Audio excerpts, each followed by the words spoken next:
여러분은 듀센 근위영양증이라는 질병에 대해서 들어보셨나요? 듀센 근위영양증. 우리 몸에는 디스트로핀이라는 단백질을 형성하는 유전자가 있습니다.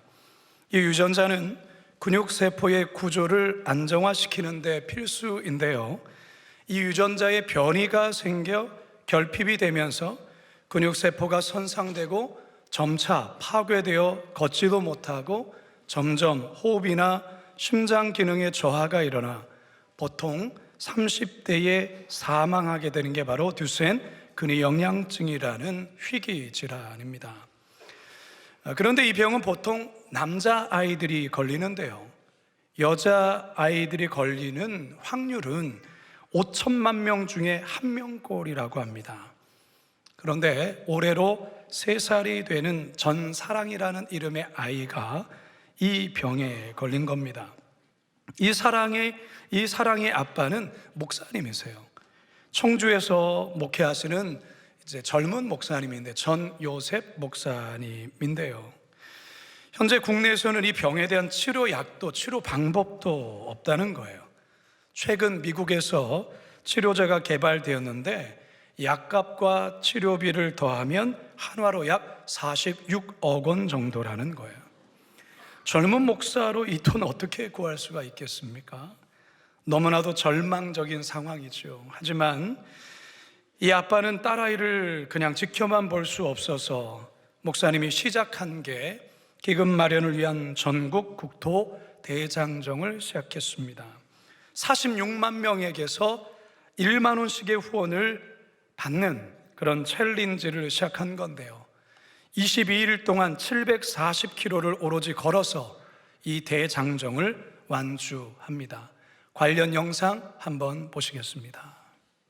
희귀 난치병에 걸린 4살배기 딸의 치료비를 구하기 위해 국토 대장정에 나선 아빠가 있습니다. 미국에서 치료받기 위한 비용 46억 원을 마련하기 위해서인데, 여기 딸의 병마 앞에 온몸으로 함께하는 아빠가 있습니다. 치료 방도가 막막해 그저 아픈 딸을 보고만 있었던 상황. 여자는 임상의 길이 없어요. 그래서 사실 기회가 결국 저가 개인적으로 해야 되는 일일 수밖에 없는 거예요. 3살배기 딸의 고통을 대신하고픈 심정.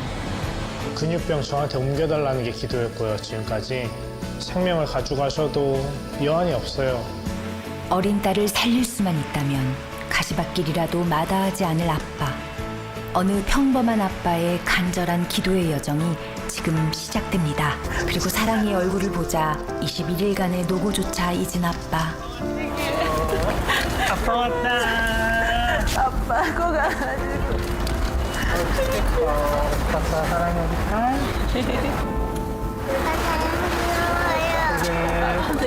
아빠 이게 뭐야? 이거 예쁜 편지야. 이거 아빠가 사랑이 더 건강하게 하려고 사람들께 편지 쓴 거야. 언제나처럼 자신의 몸보다 딸을 먼저 챙기는 딸 바보 아빠입니다. 오늘 기준으로, 현재 기준으로 제가 알기로는 약 13억 7천만 원의 모금, 즉 만 원의 기적이라고 하면 13만 7천 명의 이웃분들께서 저에게 따뜻한 온정과 힘을 나눠주셨습니다. 네, 여러분이 아빠 대단하죠. 여러분, 오늘이 우리 예수님 탄생하신 성탄절입니다. 저는 이 전 요셉 목사님의 이 같은 사연을 접하면서 높고 높은 보좌를 버리시고 낮고 낮은 이 땅 위에 하나님의 아들이신 예수님이 오신 이유를 발견할 수 있었습니다. 그것은 딸아이의 고통을 그냥 보고만 있을 수 없어서 눈발을 헤치며 전국을 걸어 기금 마련에 나선 이 아빠처럼 우리 예수님 어둠 속에 방황하며 죽어간 이 땅의 영혼들을 그냥 볼 수만 없어서 인간의 몸을 입으시고 친히 이 땅에 오신 날, 그게 바로 오늘 성탄절입니다.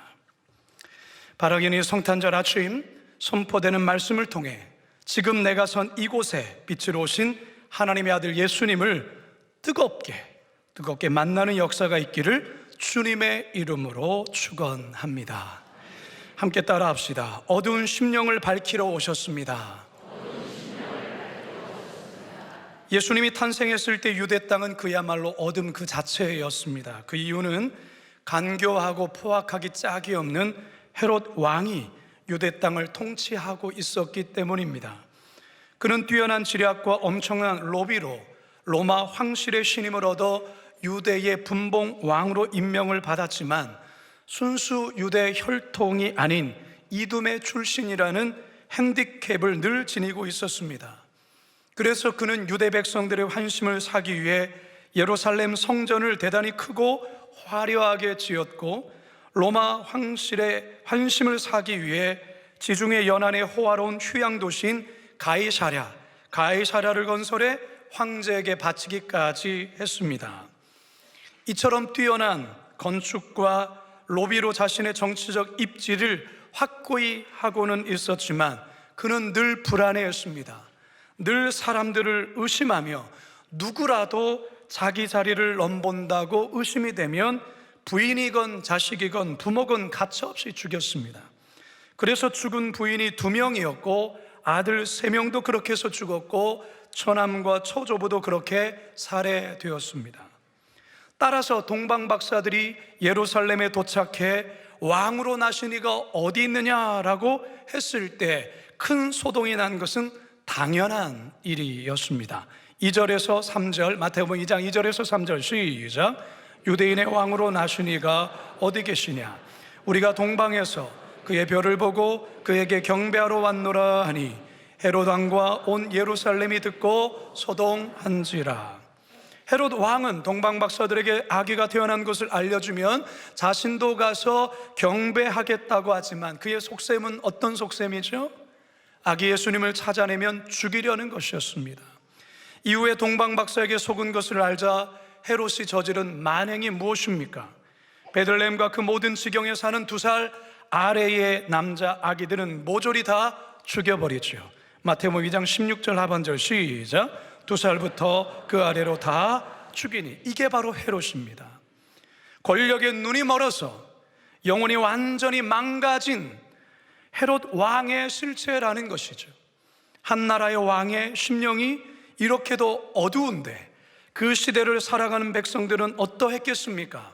당연히 백성들도 어두울 수밖에 없지요. 그렇다면 하나님을 예배하고 율법을 가르치는 종교 지도자들이라도 시대의 작은 빛이 되어서 어두운 영혼들의 심령을 밝혀줘야 하는데 이들조차도 자기 배만 불리는데 혈안이 되어 부와 권력만을 탐했다라는 것입니다.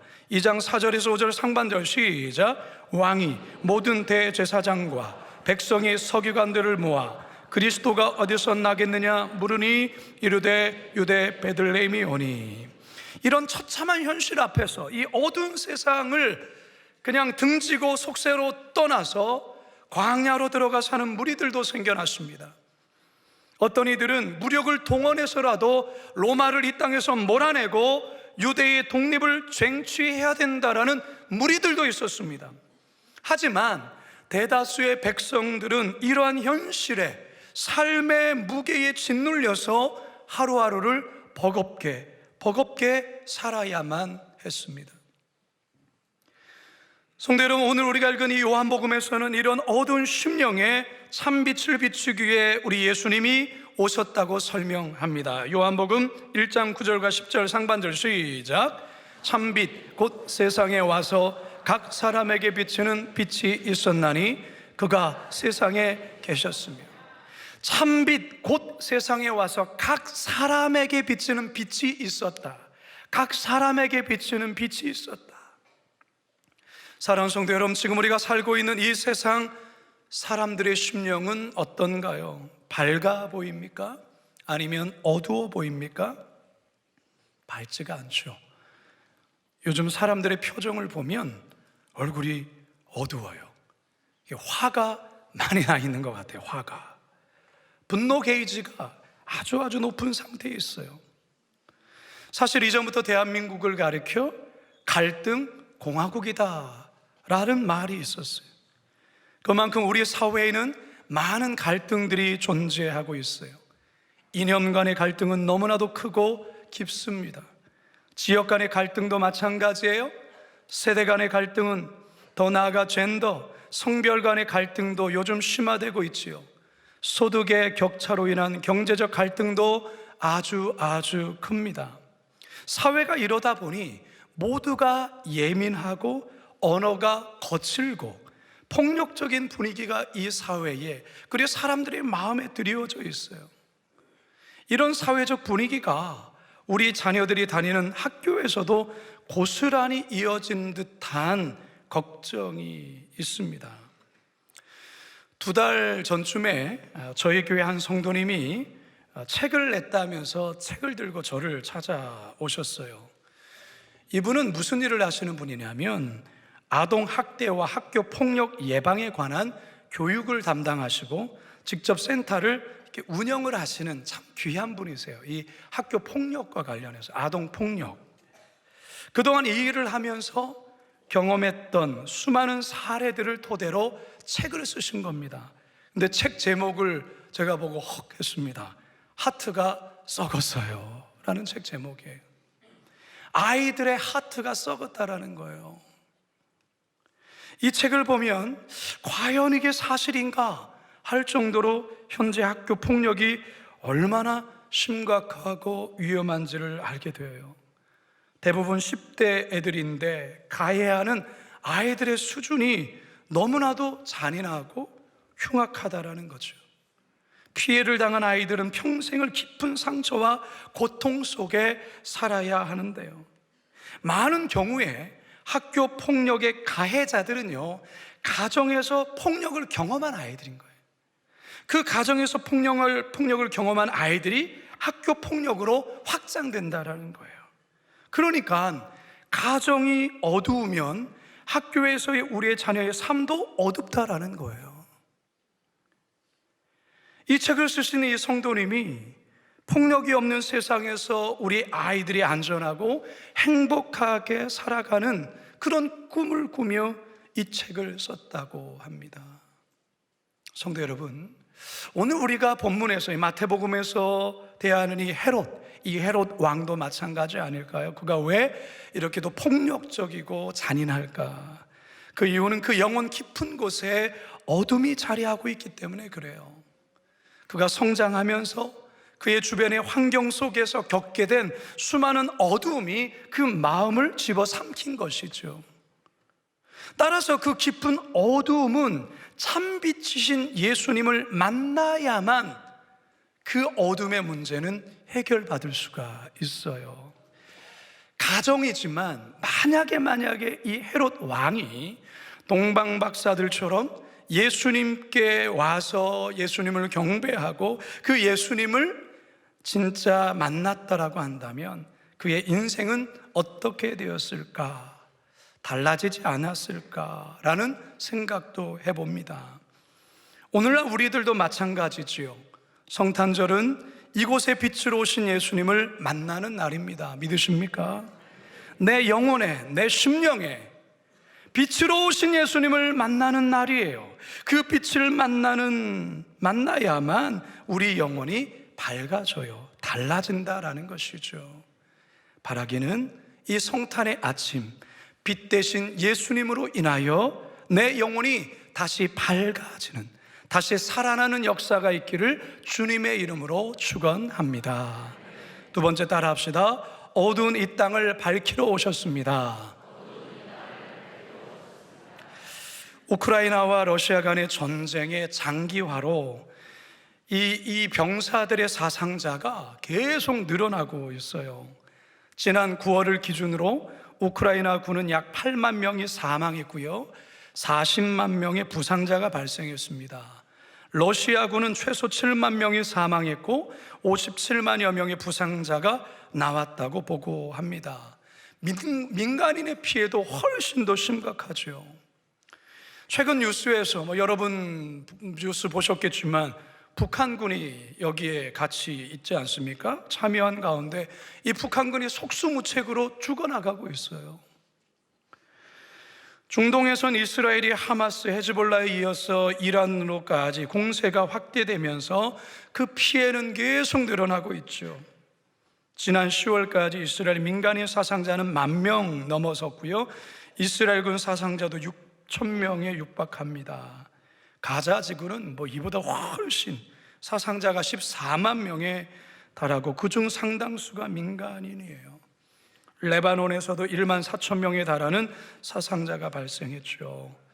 이런 전쟁의 여파로 국제 경제가 불안 요인으로 작용하고 있고 전 세계의 경제 성장률의 둔화를 일으키고 있습니다.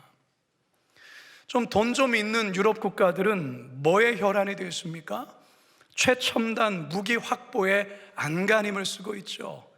우리나라도 어떻게 자칫 전쟁 날 수도 있으니 우리나라 잘 지켜야 된다 하면서 첨단 무기를 다 사들이고 있죠. 나라마다 다 그런 것이에요. 왜 그럴까요? 불안해서 그런 거예요. 불안해서. 나라들마다 국민들 마음이 불안하고 두렵고 어둡다라는 거죠. 국제사회가 이러다 보니 우리 사회에도 그 여파가 있어요. 목회데이터 연구소에서 최근 전국 만 19세에서 50세까지 직장인 남녀 1,000여 명을 대상으로 올해에 대한 평가와 내년에 대한 기대감에 대한 설문을 조사를 했어요. 먼저 올해는 뭔가 모르게 불안함이 가득한 한 해였다, 여기에 맞다라고 동의하신 분이 46%를 동의했는데요. 작년에는 같은 해에 작년에는 38%였던 건데 1년 사이에 46%로 이렇게 뛴 거죠. 올해는 모든 사람들에게 잊고 싶은 한 해일 것이다 대답한 수는 29%.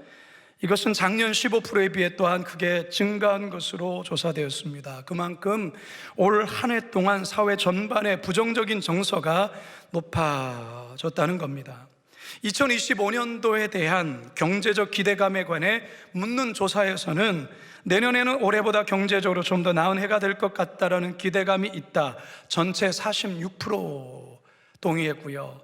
반대로 54%는 부정적으로 대답을 한 거죠. 내년은 올해보다 정치적으로 좀 더 나은 해가 될 것 같다, 기대감에 대해서는 40%만 대답을 했습니다. 종합해보면 경제적인 불확실성과 정치적인 혼란으로 인해서 참 이 사회에 불안하고 회의적인 분위기가 깊이 드리워져 있다는 것을 이 설문을 통해 보게 됩니다. 2000년 전 우리 예수님이 이 땅에 오셨을 때 세상은 어두웠어요. 현실은 암담했어요. 그러한 어두운 이 땅에 누가 오셨다고요? 예수 그리스도께서 오셨어요. 어두운 이 땅을 빛으로 밝히기 위해 어두운 이 땅에 우리 예수님 오신 거죠. 요한복음 8장 12절 상반절입니다. 시작. 예수께서 또 말씀하여 이르시되 나는 세상의 빛이니. 성도 여러분, 동방박사들이 그 먼 페르시아 땅에서 유대 베들레헴까지 수천 킬로를 어떻게 올 수 있었을까요? 내비게이션을 보며 왔을까요? 그게 아니죠. 별의 인도함을 따라서 온 거예요. 자, 그럼 질문할게요. 별은 언제 잘 보입니까? 낮에 잘 보입니까? 밤에 잘 보입니까? 밤이죠. 밤이어도 아주 캄캄하고 어두울 때 별은 잘 보입니다. 동방박사들은 바로 그 어두운 밤에 밝게 빛나는 그 별을 보면서 베들레헴까지 온 거예요. 9절 상반절 함께 읽습니다. 시작. 박사들이 왕의 말을 듣고 갈새 동방에서 보던 그 별이 문득 앞서 인도하여, 그 별이 문득 앞서 인도하여. 성도 여러분, 어두운 현실 앞에서 모든 것이 캄캄해서 잘 보이지 않을 때 더 잘 보이는 분이 계셔요. 더 잘 보일 수밖에 없는 분이 계십니다. 누굴까요? 예수 그리스도예요. 별이신, 빛이신 예수 그리스도께서 더 잘 보이는 거예요. 그래서 예수 그리스도를 우리 성도들이 현실이 어려우면 어려울수록 주변을 바라보는 것이 아니라 우리의 빛이 되신 예수 그리스도만을 뚫어지게 바라보며 그 인도하심 따라 걸어가야 된다라는 거예요. 그 별만 따라가면 아무리 현실이 어둡고 캄캄해도 앞이 잘 보이지 않아도 우리 인생은 결코 길을 잃지 않습니다. 요한계시록 22장 16절 시작. 나 예수는 교회들을 위하여 내 사자를 보내어 이것들을 너희에게 증언하게 하였노라. 나는 다윗의 뿌리요 자손이니 곧 광명한 새벽별이라 하시더라. 우리의 삶에서, 인생에서의 진짜 위기는 언제일까요? 상황이 어둡고 캄캄할 때일까요? 아니에요. 아무리 어둡고 캄캄할지라도 빛만 잘 보고 가면 갈 수 있어요. 아무리 거대한 풍랑이 있는 어두운 밤바다라 할지라도 등 뒤에서 비추는 그 불빛만을 보고 그 빛을 따라가면 암초에 걸리지 않아요. 배는 무사히 항구에 도착할 수 있다는 것이죠. 지금 대한민국 사회도 현실도 어둡고 국제의 사회도 현실도 어둡지만 이럴 때일수록 빛으로 오신 예수님에게 우리의 시선을 고정해야 하는 것입니다. 그리고 예수님만 따라가야 하는 것이죠. 그러면 살 수 있습니다. 그러면 소망이 있습니다. 성탄절 아침입니다. 점점 더 어두워져가는 이 땅에서, 더 안 좋아지는 소식들이 들려오는 세상에서 빛이신 예수님께만 우리의 시선을 더욱 고정하심으로 지금의 이 어려움 함께 거뜬히 헤쳐나가시길 주님의 이름으로 축원합니다. 마지막 세 번째 따라합시다. 이제는 제가 주님의 작은 빛이 되겠습니다. 한 번 더 가슴에 손 얹고, 이제는 제가 주님의 작은 빛이 되겠습니다. 저는 요즘에요, 뉴스를 잘 안 보게 됩니다. 뉴스를 볼 때마다 마음이 그렇게 별로 썩 좋지가 않습니다. 밝은 뉴스보다는 너무 어두운 뉴스들, 너무 많은 이런저런 뉴스들이 우리에게 피로감을 줍니다. 하루 24시간 계속 들려오기 때문에, 그래서 그 뉴스 보는 시간에 더 기도하는 게 낫겠다, 이런 마음을 가져요. 사방팔방이 너무 어둡고 삭막하고 웃을 일이 없어 보이죠. 요즘 우리의 삶이 그렇습니다. 엊그제 주일 하루 온종일 교회에서 늦게까지 사역하고 거의 탈진한 모습으로 밤늦게 집에 돌아와 잠이 들었습니다. 그리고 월요일 아침이 되었는데 저희 카톡에 여러 장의 사진이 이렇게 올라왔습니다. 근데 그 올려진 사진 중에 제가 한 사진을 보는 순간 저의 마음이 환해지는 것을 느끼면서 예수님을 만난 듯한 감동이 저에게 전해졌는데, 바로 이 사진입니다. 저 아이의 눈을 한번 보십시오. 저 눈망울 얼마나 순수하고 맑습니까? 이 아이의 눈을 뚫어지게 보고 있으면 이 아이의 눈 속에 예수님의 눈을 만나는 것처럼 느꼈습니다. 여러분, 이 아이가 누군지 아십니까? 이 아이는 우리 교회 큰 의료 선교팀이 저 시골 연풍의 조이 하우스에서 매 주마다 가서 이 아프리카에서 오신 분들을 진료를 해드리고 약도 해드리고 주사도 놔주고 이렇게 치료를 해드리는데, 바로 거기에서 온 아이입니다. 여러분, 이 아이들을 보십시오. 저 해맑은 아이의 웃는 얼굴을 보세요. 저는 이 아이들의 웃는 모습 속에서 우리는 세상의 소망을 보게 됩니다.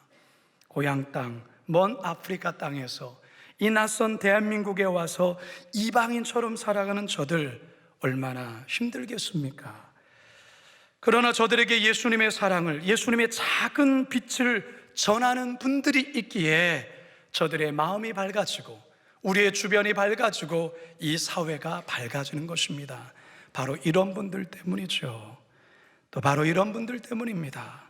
이런 이들의 봉사와 또한 보이지 않는 이 성김으로 인하여 저들이 예수의 작은 빛이 되는 것이죠.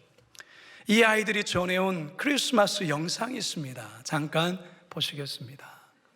We wish you a Merry Christmas. We wish you a Merry Christmas. We wish you a Merry Christmas and a Happy New Year. We love you.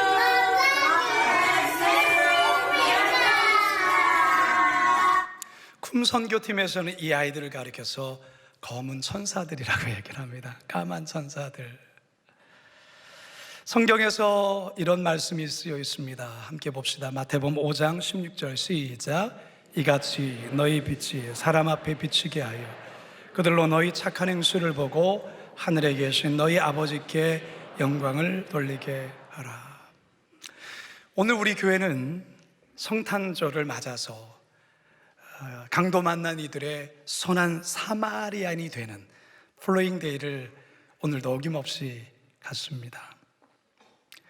그리고 여러분, 예배가 끝나서 내려갔을 때 이 블레싱백을 여러분 받게 되는데, 이 블레싱백을 지금 5년째 하고 있습니다.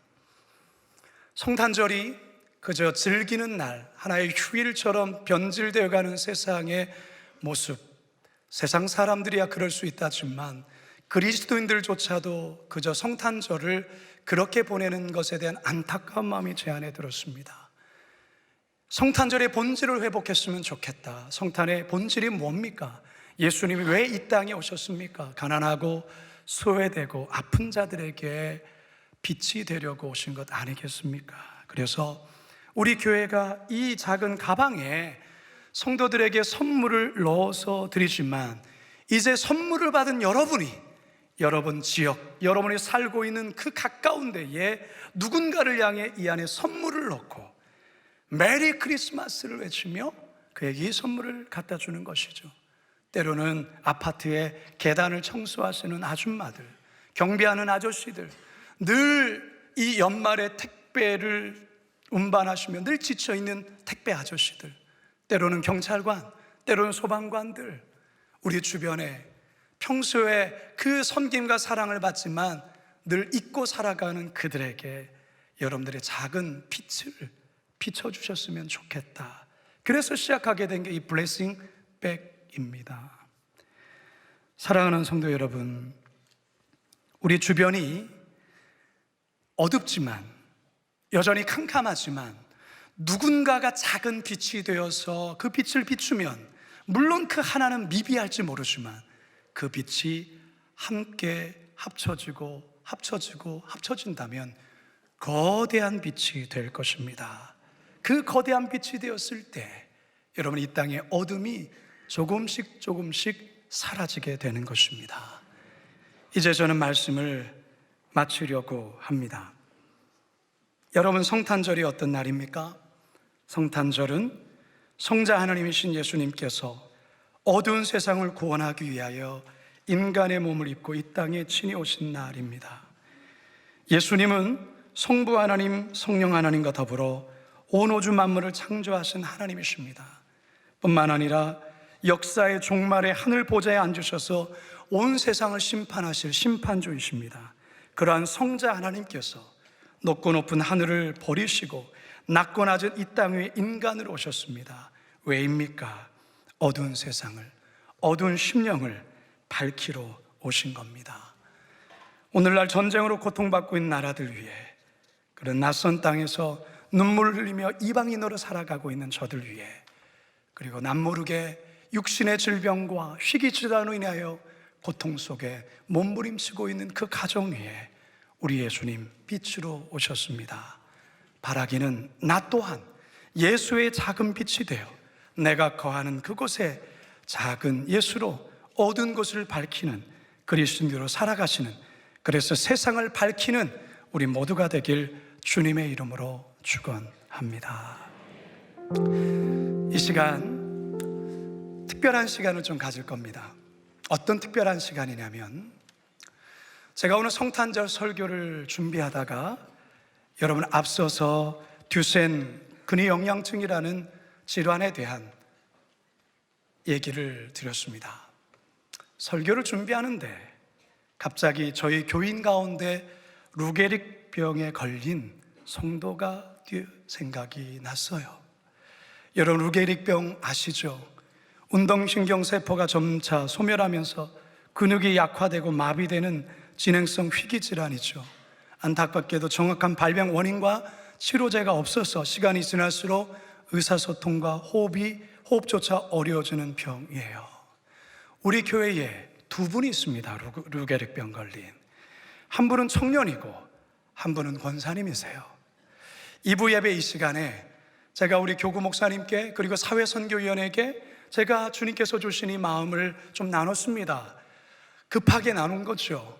근데 감사하게도 사회선교위원회에서 또 서로 회의해 주시고 그래서 오늘의 좀 시간을 마련했는데요. 2부 예배에는 우리 박승재라는 청년에게 우리 교회가 좀 힘을 내라고, 그 가족들이 이 오랜 질병으로 얼마나 지쳤겠습니까? 6년 전에 우리 십교구 유추록 권사님의 가정의 아들 박승재 청년이 지금은 38살입니다. 루게릭 진단을 받았어요. 현재 우리 승재 청년은 산소호흡기와 안구 마스크를 의지하고 있습니다. 우리 승재 가족이 지치지 말고 용기를 갖도록 여러분 꼭 기도해 주시고요. 이 시간 앞에 나올 때에 교회가 준비한 후원금을 좀 전달을 했으면 합니다.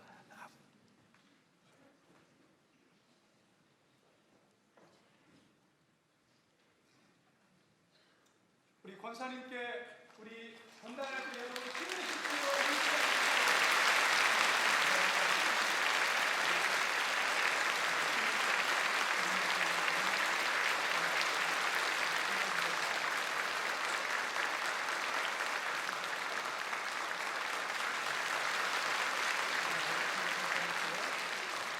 제가 잠깐 기도하겠습니다. 살아계신 아버지 하나님, 6년 전에 청천벽력과도 같은 소식 앞에 마음이 무너지고 어찌할 바 몰랐던 우리 승재 그리고 이 가정, 6년 동안 힘겨운 싸움을 하며 지금까지 믿음으로 이겨내며 여기까지 왔습니다. 오랜 질병에 장사 없다는 말처럼 질병이 길어질 때마다 지치고 하나님 낙심이 될 수밖에 없지만 오늘 성탄절을 맞아 우리 성도들의 마음을 우리 승재와 우리 유치록 권사님 가정에 전달합니다. 많은 이들이 함께 기도하고 있습니다. 응원하고 있습니다.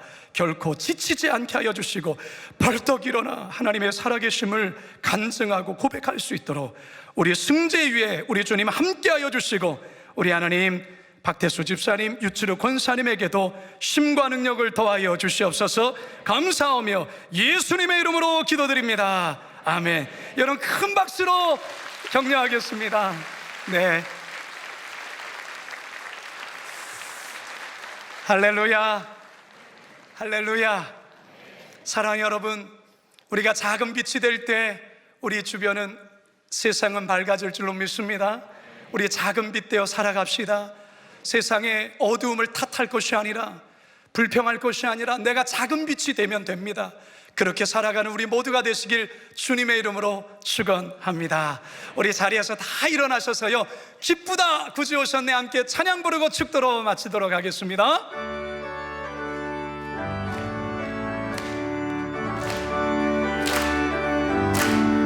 기쁘다 기쁘다 구주 오셨네 만백성 맞으라 온 교회여 다 일어나 다 찬양하여라 다 찬양하여라 다 찬양하여라 구세주 탄생했으니 구세주 탄생했으니 다 찬양하여라 이 세상에 만물들아 다 화답하여라 다 화답하여라 다 화답하여라 온 세상 죄를 사하 주 예수 오셨네 죄와 슬픔 몰아내고 다 구원하시네 다 구원하시네 다 구원 은혜와 진리 대신 은혜와 진리 대신 주 다 주